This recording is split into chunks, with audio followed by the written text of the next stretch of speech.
তুই কি নাগরাজ? আমি হলো পাঠা নাগরাজ। আপনারা কোথায় আছেন? আমার ছোট ভাইকে সাপে কামড়াইছে। আচ্ছা ঠিক আছে, আমি এখনই যাচ্ছি। ভাই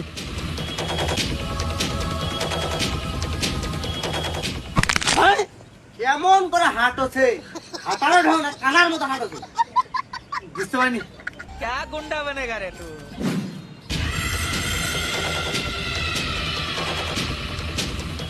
কি সাপ কামড়েছে সেটা দেখতে পেয়েছেন? না সাপুড়ে ভাই, কি সাপ কামড়াচ্ছে দেখতে পাইনি। দেখে মনে হচ্ছে খুব বিষাক্ত সাপ কামড়েছে। এখন আর বিষ নামাতে গেলে একমাত্র ওই সাপটাকে টাকা লাগবে। তাহলে সাপটাকে ডাকেন।